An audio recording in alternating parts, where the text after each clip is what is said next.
Hi, it's Hope and welcome to the video. This, as you can tell by the title and the thumbnail, is going to be my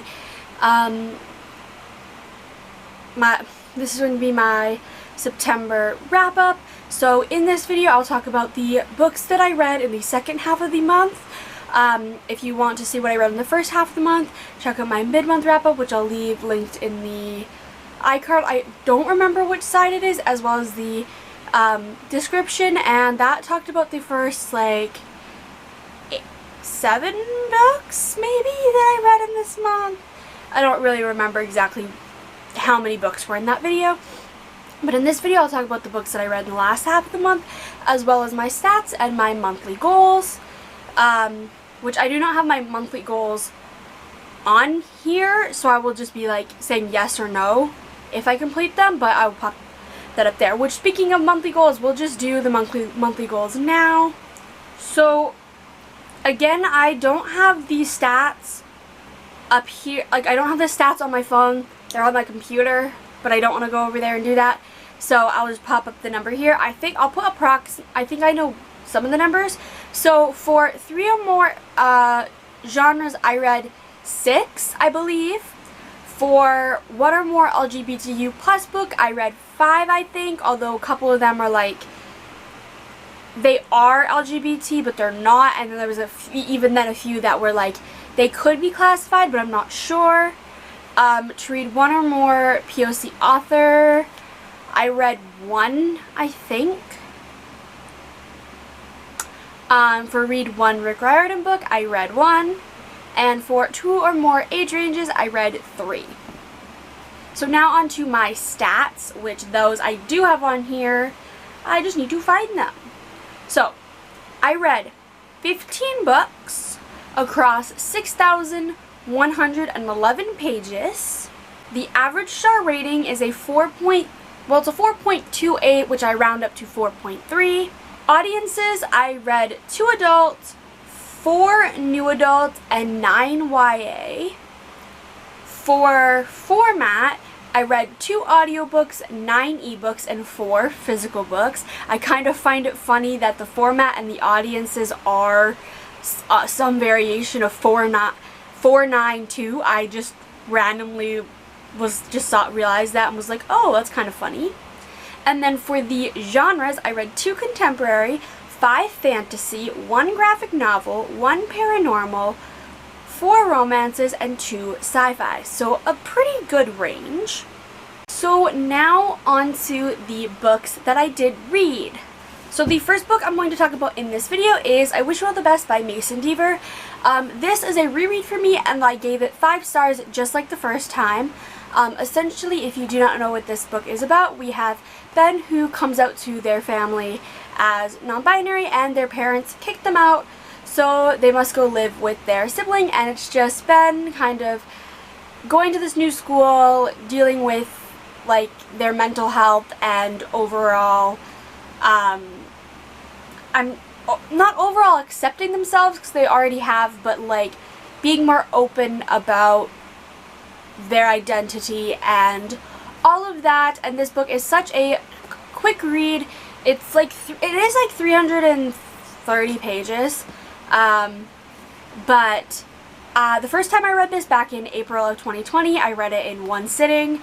The ebook, not this book, and then this one I read in like 2 days, although I read like 75% of it in 1 day. So it's a very quick read, and this is a book that I feel like every so often I will reread because I do like these characters, and yeah. The next book, this book I did read physical copy, but it was a borrow from my library, so I had to return it, and that was Check Please, Book 1 by Ngozi Ukazu. And this essentially is a queer graphic novel where we follow Biddy, who goes to university and joins the hockey team, and it's pretty much just him in his first 2 years of university on the hockey team, learning to overcome some fears of, like, one of the fears that he has is checking, like body checking.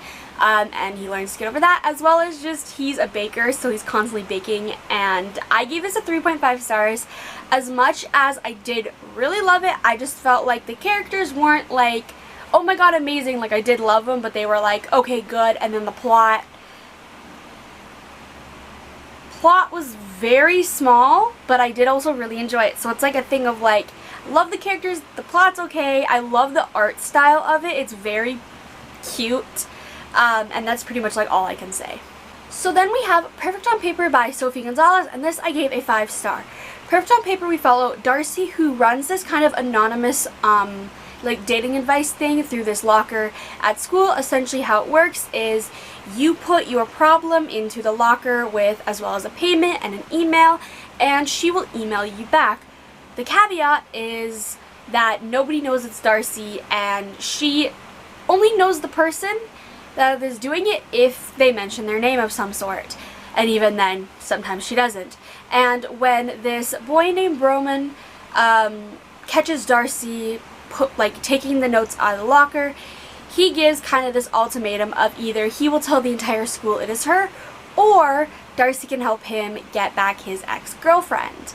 And that's pretty much like the brief gist of it. I will have a review of this book up sometime later in October, although not sure when because I need to edit it. It's filmed, I just need to edit it. But even then, that review is more like, hey, let's talk about like 4 scenes that I really liked. But I did really enjoy this book. I read it, the only reason I read it is because of the group book for the fall into reading, and I just really liked it. I saw so much of myself in Darcy, and just I've never felt so seen in a book before. So yeah, I think that's why I really gave it a 5-star. If you want to see my entire thoughts, that'll be up probably sometime in the next like 2 weeks, give or take, if not sooner, I don't know. So the next book I read is Steel Tide by Natalie C. Parker, and this is the second book in the Seafire trilogy, the first book being Seafire, which I own up there, I'm just too lazy to grab. In Seafire, we follow Caledonia Styx, I think that's how her last name is pronounced, who, she is the captain of this all-female crew, and essentially we are in a world where there is this kind of almost, not a dictator, but there's this person that is trying to kind of like rule the world named Ark, and after Caledonia's family is brutally murdered by his men, she takes up the mantle of the captain from her mother, and now we are 3 years later where she is running this crew of all females, and it's a found family, and when this boy ends up finding his way onto the ship, the plot goes from there, and this one is the continuation, and essentially in this one it continues with the stories of found family, it continues with the plot, things are revealed, and I do really love this world. I give this a 4-star. It's like a solid 4. Like solid 4.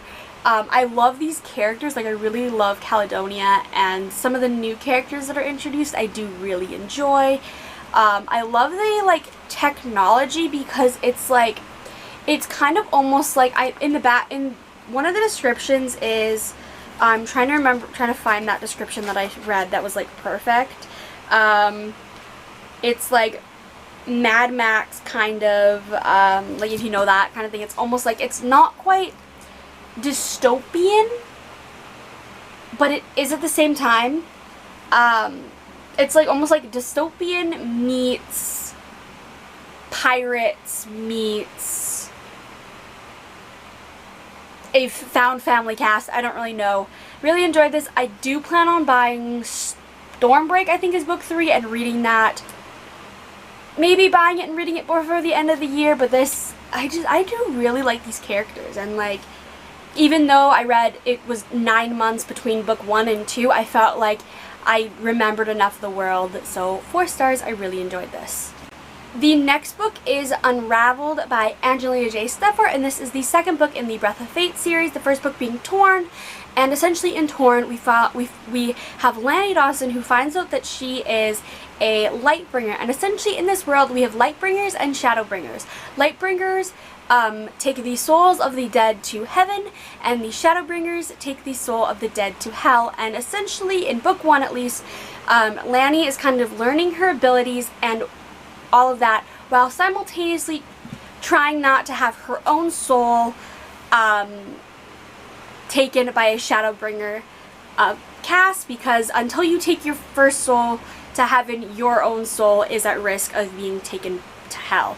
And in book 2, we continue on with that story, but what can I say that's not spoilers? I can't really say anything. We're continuing on with that story, and I do really enjoy these characters, this world. We learn so much more about the history of these Shadowbringers and Lightbringers, and as well as Lanny's family and her origins herself. And this book I gave it's like a solid 4, borderline 4.5.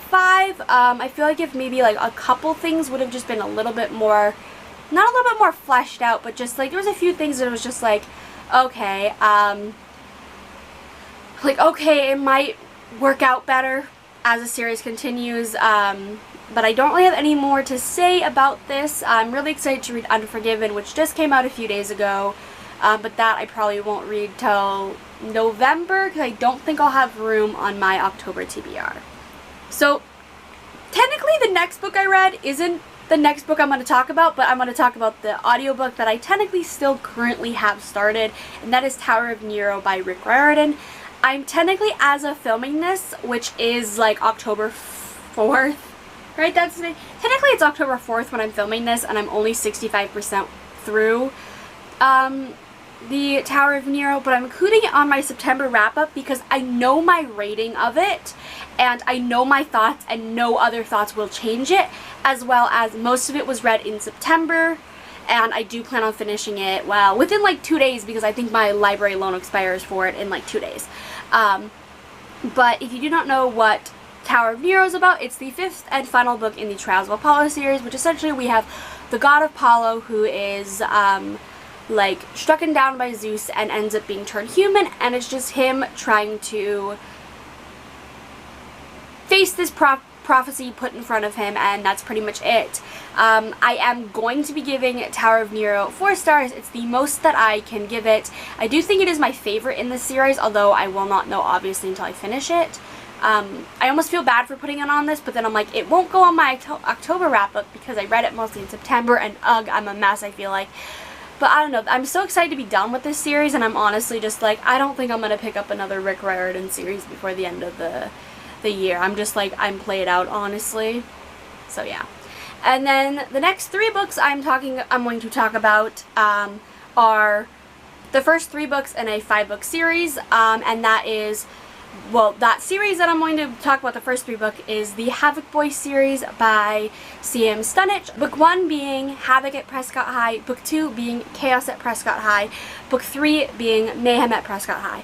I'm talking about the first 3 because these first 3 I read in September, and then the last 2 I read in October, so I'll be talking about those again. Essentially, in this book we follow Bernadette Blackbird, who she calls Havoc. And essentially, when you call Havoc in this school of Prescott High, that means that the Havoc Boys will essentially do whatever you want them to do in exchange for a price. And for what she wants to do, they essentially have it be that they will do what she wants to do if she becomes what is called a Havoc Girl. She's the first of that kind, I guess, and essentially means that she is kind of almost like owned by them. Whatever they want her to do, she will, and she accepts this because she wants to get revenge on the 7 people that have wronged her in her life. And that is the basic premise. This is a dark bully romance, reverse harem, new adult. Definitely has trigger warnings in the first 3 books at least, for like violence, gangs, drug use, alcohol use, mentions of sexual assault, mentions of child abuse.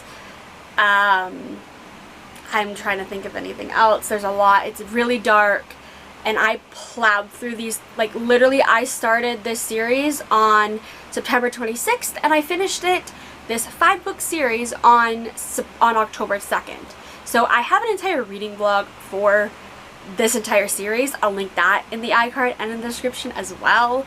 But I did really enjoy these. I gave each of these books 4 stars. They're like really good, although I couldn't give them anything higher. Like, they're like maybe almost 4.5 if there would have been a few things.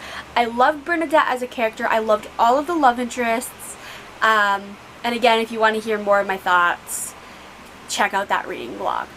So those are the books that I read in September, well, the second half, and let me know what you read in September. I'd love to hear, as well as if you read any of these books and what's your thoughts. But I really hope you enjoyed this video, and bye!